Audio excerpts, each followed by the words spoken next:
You are listening to the War on the Rocks podcast on strategy, defense, and foreign affairs. My name's Ryan Evans. In this episode, I sat down with Admiral Pierre Vandier of the French Navy. He is the Supreme Allied Commander of Transformation at NATO. Hope you enjoy the conversation. Let's start at the beginning. Why did you join the Navy? So, in fact, I was trained in natural science, and I always wanted to travel and to do something about my country. And so I was dreaming about making that happen. I was not on the right path to make that. And so, a very lucky guy, I found a way. And so I went to École Préparatoire, which is something that prepares you to enter an engineer school, did it well, and entered the Navy. So very happy to have done that. And what was your career field in the Navy? Or is your career field, I mean? In fact, on our training course, which is Jeanne d'Arc, where we make a world tour, I discovered aviation. I didn't know about aviation. And so one of my boss on the ship told me a lot about this. I say, why not try it? And so I decided to go on naval aviation, be a fighter pilot on carriers, which is quite a difficult path. On the beginning, you sweat quite a lot. So I made it, and my first engagements were during the Bosnian War, 1994. And so I ran all the missions there. I was on Foch carrier on a Super Étendard, which is a multi-role bomber. And so we participate to the end of the Bosnian War, and then to engagement with NATO Allied Force, 1999 on Kosovo. And then I changed of aircraft. I went on Rafale, which is the new fighter, and so participate to Afghanistan missions in 2000, 2003, 2005. Then ran my career, and I continue with the carriers commanding the French carrier Charles de Gaulle. What was your favorite job in the military before you became a flag officer? Definitely commanding the Charles de Gaulle was a great experience because it's a big ship, 2 nuclear engines, 2,000 people aboard, very complex mission. We have a single carrier navy, so it's tough in the cycle to make the ship be ready after overhaul and to go in the Gulf. So my engagement was 2013, 2015, and we went twice in the Gulf, participate with the US on operations in Syria, in Iraq. And so it was tough. The job to be ready and to be reliable was really tough. And that was obviously not a NATO mission, but it was one in which you were working very closely with, NATO members like Britain and the United States, of course, especially Syria. So what I've done with the carrier was mostly out of NATO. It was a coalition. So it was IOR, the mission in Iraq, Inherent Resolve. I participated in KEOC on operation in Libya. That kind of missions that are not in NATO, but we are very close relations with UK, with German, with US, of course. And that was expeditionary missions. And who was your favorite boss before you became a flag officer in the Navy? The boss that I trusted more was an admiral that was very demanding. So it was in the headquarters of naval aviation. And this guy was a funny guy, very near from us, but very demanding. And so he learned me a lot. And this relation, when you can trust a top brass officer, when he says, I'm hard with you, but I want you to go forward. What's his name? His name is De Cotenson. It's a good guy. He's still alive. Has some relations with him. And it's probably one of the men that made my career. I'd love to hear about the last job you had before you took this very important post at NATO. So just before my job in NATO, SACT, Supreme Allied Commander of Transformation, I was the Vice Shot of France. So it's number 2. I'm just behind the shot. And so the job of the Vice Shot is the head of the headquarters, joint headquarters, and which is dealing with all the departments, which are procurement, doctrine, training, and support. And so it's a huge job where everything is important, everything is urgent, and you are on the backstage. So you need to make things happen, and you organize things for long term. You take decisions that will shape the organization of the armies for the next decade. And it seems like this was amazing preparation for the job that you currently have, because in that job, still in France, you were modernizing a military and working very involved in that and try to make the French armed forces more nimble as we are here in the US. And that's basically my understanding of what you're doing for NATO now is innovation, transformation, creating a more nimble, innovative alliance, not just one that can innovate, but can scale innovation. My first meeting with innovation when I transitioned from Super Étendard, which was a craft design in the 70s, and when I went on Rafale, which was designed in the 90s, at the end of the 90s, first aircraft commissioned in the beginning of the century, and where we realized how difficult it was to use the aircraft with the new capabilities in an old world. And so I struggled as the first commander of the Rafale squadron with my staff, saying, okay, it's different. You need to implement different rules. It gave me the sense of how difficult adoption is and how you need to struggle to convince the people around you that it's feasible, you need new rules, new job, new way of do things. And Rafale does things Superintendent is unable to do at all. And so that I had some occasions during my career to enforce when I was the chief of African operations during the Mali campaign 2013. We've done a lot in that way. For example, I made the MPAs, so it's Atlantique 2, be able to drop a bomb and be lased by a drone. And so that was experiments that went to the field in a matter of 6 months. And a lot of job to convince everybody. That just for those listening who don't have any background in defense of the military, that's very fast for on a military timeline. Yeah. And so a lot of alignments, convince people, see what security issues are, and then bring that in the field. And one of the things I've done on this story, I was thinking 1 year and a half before what happened in Mali in the beginning of 2013. I say to my boss, one day, we probably have the need of having a drone in Sahel. And so you need to look what kind of satellite can drive the drone. And we made a study and we realized that a single satellite was able to do the job where we were. A single satellite that you already had? Commercial one. Okay. To have the video and the command of the drone. And so I convinced my boss to hire the satellites, even if we didn't have the drone yet, because there was a single satellite. Say, we need the bandwidth for us. And so we did it. And so when the conflict arrived, we had the drone, we had the satellite, and we used the drone on the first day of war. So you see, innovation is a sort of, you look forward, you see what you need to do, and then you try to bring it to today and convince people that they can change, they can do it. Yeah, and I think that's an important point is that this is something that came up in a meeting I had earlier today is we all know we can innovate and adapt in a crisis. But that's not the place you want to be forced to innovate in. You want to have those innovations in place. And that's a great case study, that story that you had has like there's so much prep that needs to happen. So when you're in a crisis, you're ready. You don't want to be in a position where things are so disastrous that you have to be innovating heavily in a crisis to get out of it. So we have time. We still have time. I don't know how much. In fact, it's a question. When do we need to be ready?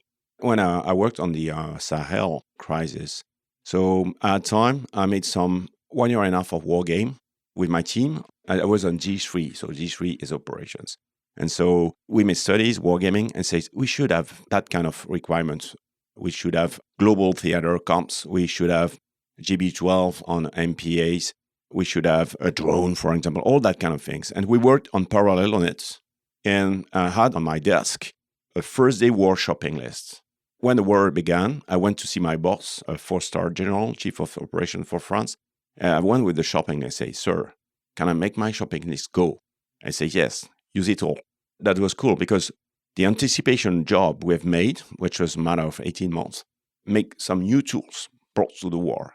And so I think what we have to do in ACT, so it's you have long-term strategy, you have strategic foresight, that kind of thing that are looking to up to 10, 15 years ahead. But we need to bring to the fighters, to the war fighters, we need to bring tools. We smell that it will be useful. And we say, okay, definitely you will need it. And so we try to make that feasible for now. And so it's a sense of urgency. We don't know what and when it will be necessary. But all the work we do will make more rapid adoption when needed. And as you look at the security situation in Europe, Ukraine's in this very precarious position at this stage in the war. How are you creating new processes, programs, efforts to make this happen, what you just described? You have a struggle with the heritage of 30 years of defense investment, uninvestment, and the way we use the military during the last 30 years. During these years, the problems we had were expeditionary. So it was protecting forces in Afghanistan, for example, and so sending troops, sending fighters and supply and fight on a conflict which somehow was away from our citizens' protection. Out of area operations. So terrorism was a way to make a link with what's going there and what was going in our countries. You had the 9/11 Article 5, first use of Article 5 for Afghanistan. It was a way. And today we have fight along our borders in Europe, and we have the risk of systemic failure. Because the war is not only shelling with 155 millimeter gun on the Ukrainians, it's cyber assaults, space assaults. And more than that, you have this information warfare, cognitive warfare, which strikes even the democratic process. So it's a global war, and we need to react and to understand what's coming on, because during 30 years, it was peace. It was quite easy, nothing to think except entertainment. Yeah, and Europe, as I've said in other fora, sort of had this holiday from history in terms of investment in its own defense. What I found troubling, we had Admiral Bauer on the show earlier this year, and he's very much pressing on this idea of industrial capacity and how the defense industrial base in Europe has a long way to go to meet Europe and NATO's needs. Do you think progress is being made fast enough on that front? In fact, we use the defense industry in Europe at a very low proportion because the demands, the markets of defense in Europe was very poor. When you have countries that spend less than 1.2% of GDP, in fact, they were buying one ship each 10 years. The number of missiles were, I would say, dozens or hundreds, but not thousands. So all this system went asleep. We need to wake it up. And so it's difficult because industry is not that reactive. You need to hire people, you need to build hangars, facilities, be it to have your supply chain. And so it takes time. You see on the 155 shells, the initiative that has been triggered on the beginning of the war is now giving some more shells. So it took 1,000 days to make that happen. And so back to my challenge, I think we have a question of time. We are in struggle. How many days we have to produce something which has an effect, a strategic effect. And so you have the old things that need to be upgraded, and we need to bring new things that help to be more deterrent, more resilient, and so make our defense better and very quick. I know you think a lot about what deterrence means in this new era that we're in, and love to hear some of your thoughts on that. I often quote Usual Suspects, Kaiser Soze. You know the story. I think your listeners know that. So the story of Kevin Spacey explaining the story of Kaiser Soze is a deterrence story. So a story which has an impact on your mind, where you know that if you hurt someone, you will have very, very, very bad time. And so deterrence is there. So it's linked with nuclear, but not only. So it's when a bad guy will attack you. He knows that not only he may be hurt by fighting with you, but perhaps his house, his wife, his bank accounts, whatever he has will disappear. And so he says, I will not attack this guy. I will find someone else. And so deterrence is a strategy where the attacker, in fact, is at risk and not the guy that defends himself. That's a good way of putting it. And I actually thought about The Usual Suspects when you arrived with your staff. For those listeners at home, you roll deep, big group of people. And I thought of that line in The Usual Suspects. Sure you brought enough guys when they come in to arrest Kevin Pollak with like half the police force or something like that. So that's two usual suspects in one podcast. It's good. You are very focused not just on, more traditional systems. You're focused on transformation. You're focused on a lot of software issues. But using the 155 shell as a sort of analogy here, a lot of people assume that 155 is just like the other shell. But of course, they're not every 155 can be fired by every attack. Like they're all a little bit different. And you have to deal a lot with interoperability for an increasingly digital force. How do you make interoperability happen in the NATO context when you're talking about not just national hardware systems, but the software that powers them? Not just about communicating, but about processing all this data that these modern fifth-generation fighters, not every country has the F-35, for example, in NATO. These are really tricky issues when you're talking about software that's critical to enable modern warfare. So, NATO is enforcing STANAG. It's the standard that should be applied by NATO members. And so you have committees, and at the end, the 32 members say, yes, this is a standard. But then you need to apply it. And the trick is that a lot of stakeholders do not apply it. Why? Because sales, because when you sell something, you want it to be different from the other concurrents. And so today, the situation of interoperability is not that good. For example, just give an example, the new US rifle is a new caliber, which is not compatible with NATO because it's fitted for Asia and not for Europe. So that kind of things, it's when a country run their way, and then NATO tries to bring everybody around the table and to make interoperability. Interoperability has different levels. You can have strategic interoperability. So when your strategic goals align, You have operational one, you have tactical one, you have technical one, and then you have, I would say, concepts. The way you fight need to be interoperable. It's why NATO deploys a lot of energy to train the people together, because interoperability starts in the minds. It's the way you fight that needs to be interoperable. And then you need to communicate. And back to your point, we are in a period where this IT layer is critical to make us efficient. And so it's what we have ahead is to build the new way to be interoperable on the IT world, which is cloud, which is 5G, which is SATCOM, which is AI, which is software and continuous improvement. And the case study that we're all living through right now is Ukraine. How much do you think we can learn from this conflict, given that, Ukraine is, of course, innovating all the time and has had some very impressive innovations, but is also fighting in a very different way than NATO would fight? What are the limits of what that has to teach us, and how do you think about this? First, you see in Ukraine a sort of mix between World War I and World War III. So you have trench, you have bayonets, you have fighting hand to hand, and you have drones, you have SATCOMs, you have AI, you have EW, electronic warfare. And when you say that Ukrainians learn, the Russians learn, and they learn fast, and they're not bad. The first thing you need to consider is that during the first year of war, all the good guys died on the both sides. And today, the question is a question of education and training. Because it's quite easy to find guys in the street and say, I give you a rifle or a drone and then go. It makes you not a fighter having a gun and having a drone. You need to train, you need to be integrated in a unit to have effects, to synchronize the effect with the others. And so it's why it's difficult today and very painful on the ground, because all the people that are coming in the fight are not that well trained. And so a big lesson for us is to be good at the learning process and the adaptation process. And so, for example, we are working on JATEC, perhaps you've heard about, which is a Joint Analysis, Training and Education Center, which will be a center between NATO, my command, ICT, and Ukraine. And the idea is to see with Ukraine how they did well or did not well, and how NATO can take advantage of Ukraine lessons learned to boost, accelerate, and be better thanks to this conflict, which some characteristics are very different of the way we will make combat. Yeah, it's an exciting initiative. What are some of the other? I know many countries in NATO have their own ways, of course, of learning from the conflict in Ukraine. And I've argued, along with my friend Zach Griffiths, who's an Army officer, that it's critical to have battlefield observers there. And unfortunately, the U.S. hasn't done that. I know other countries, without getting into details, have accepted a little more risk on that front. But what are some other NATO institutional efforts on learning from this war? It's taken in the learning process, and I think it's the most important thing, because you can have some lessons learned where you've been told not to do this or to do this. But war is a sort of a dialogue which speed is just accelerating. And so the question is learning speed, adaptation speed. And I think it's what's really difficult for us, because during 30 years, in fact, we were in stable environment. And so the speed of learning and the speed of adapting was not that necessary. So when you see the main programs, we said, okay, it's delayed, you have less money, you will wait. And so adaptation was not something that was urgent.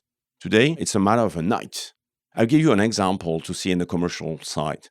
You had the hurricane in Florida a few months ago. I know that Elon Musk has updated the Tesla cars to give 20% of the extra battery to get out of Florida during a night. That is new war. It's a way to use software, to use digital, to be better on a matter of a night. And so this is new, and so what we need to work on, because the situation we may encounter are not that scheduled. And so you've suffered the night, you have to fight the next day, you adapt, and you don't wait. Of course, NATO can't just be concerned with Russia, even though that is the main focus and should be the main focus. But what's been interesting to me is, partially through Ukraine, how the Asian and European theaters are increasingly linked. I mean, Ukraine's biggest backer in terms of material supply besides the United States is South Korea. And of course, North Korean troops are in Russia, and at some point, we have to assume they'll be deployed to fight against the Ukrainians. China is obviously Russia's most important financial partner in supplying many non-military or dual-use items, and probably more that I don't even know about. How do you think about this through the lens of what you're tasked to accomplish? You should download Google Earth and you look NATO AOR from the pole. And so it's very interesting to see this. But when you look at that, in fact, you see big intercommunications between Asia and Europe and the Atlantic. In fact, the North, that will change because of global warming, the commercial routes or the navigation routes will ease the trip between Pacific and the Atlantic. And so all the northern countries, which are Finland, which are Sweden, which are Norway, they see that. And they see that where they were in the Great Frozen, today they are probably on the door of what's coming. And so you see that kind of connections where one day you will see fleets that will rotate from an ocean to another. And so we say spread everywhere. And when you see the size of the Chinese Navy, you can think that it will be able to do that in a matter of 1 decade. Because of the war in Ukraine, changing administrations, lots of factors, just living in a much more dangerous world, how do you view the Euro-Atlantic community, the link between the United States and Europe evolving, especially through the lens of what you're working on? So two things, and one you spoke of before. So it's a theater interconnection. When you see that possibility that the threat comes from a side to another, you can't say European conflict is just a part of it. It's not a strategic island where things happen and it's not connected with. You said RDPK is in Europe. It didn't happen since Genghis Khan to have Asian fighters in Europe fighting against Western guys. This is on the land, and when you consider air, space, and naval issues, then it's interconnected. So NATO is not something which is a side, but it's taking part of the global problem. And when you see NATO AOR, so area of first responsibility, it goes on the shore of the US. And so you have here in Norfolk a new command, which is Joint Force Command, that is in charge of the Atlantic again. And the Atlantic is an ocean which is on the borders of the US. And second thing, NATO is a crucible of experience, of expertise. And so it makes us very strong. And so when you see Russia, Chinese, they don't speak about France or they speak about NATO because we are a really problem for them.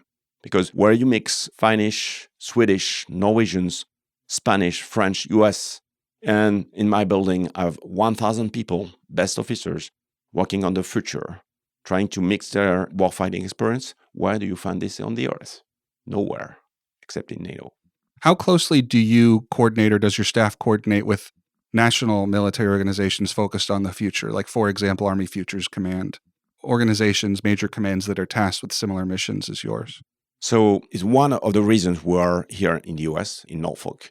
Because first, it was story to be Cyclone, but we are close to US commands where we can take experience in and share consciousness, good lessons, innovation process, and so to be interoperable and to share this expertise with the US job. You have G7 not far from Norfolk, a few miles from there. You have TRADOC, which is the command for training and doctrine. And so we can mix experience. As this morning, I had a Navy brief on the future on my quarter. Very interesting. That was about how to make people change and take into account new technologies. So in the United States, there's this very robust emerging ecosystem of new entrants and non-traditional defense companies, everywhere from small dual-use software companies to Anduril, And then you, of course, have the traditional primes who still play a critical role in our nation's defense and our ability to defend ourselves. And what's interesting is these companies, the primes and the non-traditionals, are increasingly finding ways to work with each other, not against each other, which I think is very healthy. Is this happening yet in Europe? Yes. And so you have the great stakeholders that are trying to develop, for example, AI drones. But you have new stakeholders. Like Helsing, for example, yeah. New startups. Preligence, for example, has been bought by Safran, which is an AI Intel startup. And so it moves similarly with what happens in the US. The point is, with low budgets during 30 years, science and innovation have been in the commercial. If you have a GPS on your pocket, it's because it was military at the beginning. And so during the Cold War, you had the ARPANET that went to internet. You had GPS, you had rockets that were made for deterrence that went for commercial satellites after that. Today, science and innovation are more on the commercial side. And so the question for us is to weaponize the new tools that are invented in the tech and to use it in the military side. What is the role for the EU in working with NATO on leveraging new technologies? In fact, in Europe, you have quite a lot of engineers and good ones. And so we need to use this brain power to build and participate to the effort of not only producing the stuff we need today, but to invent what we need tomorrow. We are in a very singularity point, and it's an AI point, because the speed that brings AI in anything what we do today to elaborate to plan, to drill, to learn, to understand, all that kind of thing goes so fast that today we are in a speed game. And so it's a new game where you need to invent what's coming on and not just answer the question that are today. So I think Europe needs to be ready to run in that race and to give you help, because if you have only one solution, it's easy to hack. If you have multiple solutions, then it will be harder. Yeah, it's been kind of dismaying. I want to see Europe succeed. They're our most important allies in the world. And it's been a little disappointing to see the EU jump so aggressively into regulating AI before they have any real successful AI companies yet. That's just bad for innovation. I'm not anti-regulation, but to start with regulation before these companies have had a chance to succeed and emerge. I want to enter a blame game, but speaking of regulation, you know the Cloud Act?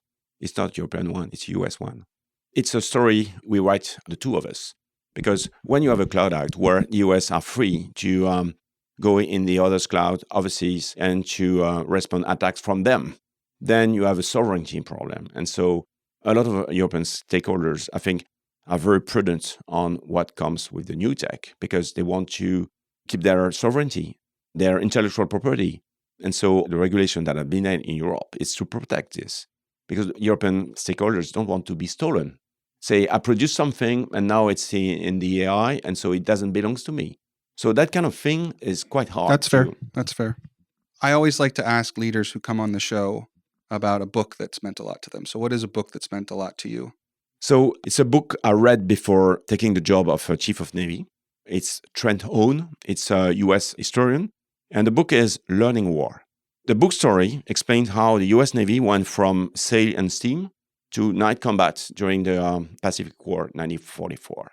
And the story is about human. It's about how a generation of officers that named themselves the insurgents, and they turned the table off.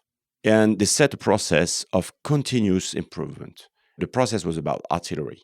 And so, you know, the artillery we had on sailboats on the beginning, at the end of the 18th century. It was not a very good one. And so it had to be refilled by the mouth. And they run a generation of officers that matched engineers and deck officers, and they make continuous improvement. And this story is ours today. So they were ready for the World War II, and the fight began at the end of the 19th century. Well, Trent's written for War on the Rocks, so I'm sure he'll be thrilled to hear your recommendation of his excellent book, which I've read as well. Well, thank you so much for coming on the show. Thank you for the discussion. Thanks so much for listening to this episode of the War on the Rocks podcast. Do not forget to check out our membership program at warontherocks.com/membership. Stay safe and stay healthy.